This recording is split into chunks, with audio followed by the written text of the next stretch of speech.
প্রকৃতিকে কৃত্রিম রাষ্ট্রীয় সীমানায় ভাগাভাগি করতে গিয়ে বিপত্তি হয় মানুষে মানুষে। সেখানেই শেষ নয়, মানুষ প্রকৃতিকে জয় করতেও মরিয়া হয়ে নানা কাণ্ড ঘটায়। তার মধ্যে একটি হলো নদীতে বাঁধ দেয়া। আবার এই নিয়ে নদীর উজান আর ভাটির মানুষে লেগে যায় দ্বন্দ্ব। যে শান্তি আর আরামের আশায় মানুষ প্রকৃতির স্বাভাবিক নিয়মে হস্তক্ষেপ করে, সেই শান্তির দেখা কি আদৌ মেলে?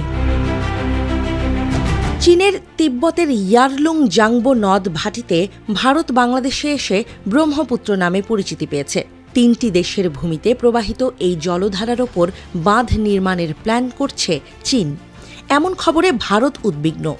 ভারতের পররাষ্ট্র মন্ত্রণালয়ের মুখপাত্র রণধীর জয়সওয়াল জানিয়েছেন, ভারতের প্রাসঙ্গিক মতামত ও উদ্বেগের কথা চীনকে জানানো হয়েছে।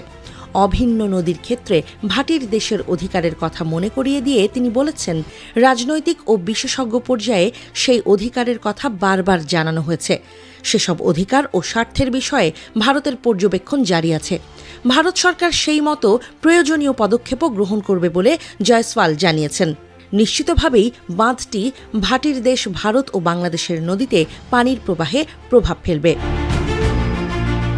ব্রহ্মপুত্র নদে ওই বাঁধ নির্মাণ করতে চীনের খরচ হবে আনুমানিক $13,700 কোটি।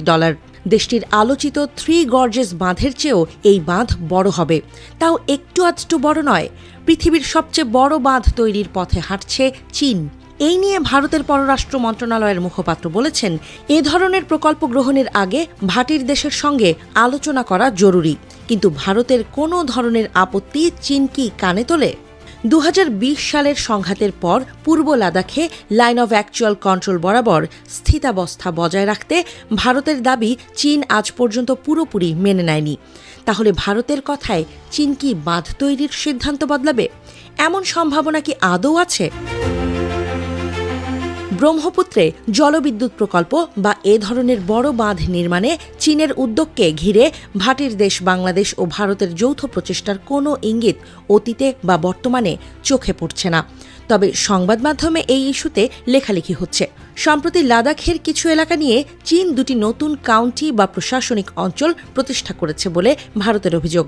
চীনের ওই সিদ্ধান্তেরও প্রতিবাদ জানিয়ে ভারত কথা বলছে। লাদাখ ইস্যুতে ভারতের পররাষ্ট্র মন্ত্রণালয়ের মুখপাত্র জয়সওয়াল বলেছেন, সংলগ্ন অঞ্চলে চীনের দখলদারি ভারত কখনো মেনে নেয়নি, নেবেও না। চীনের ঘোষণা ভারতের সার্বভৌমত্বের ওপর কোনো প্রভাব ফেলবে না জানিয়ে তিনি বলেন, ওই এলাকা ভারতের ছিল, ভারতেরই থাকবে। এমন চলতে থাকলে চীন ও ভারতের সুসম্পর্ক কবে প্রতিষ্ঠা হবে?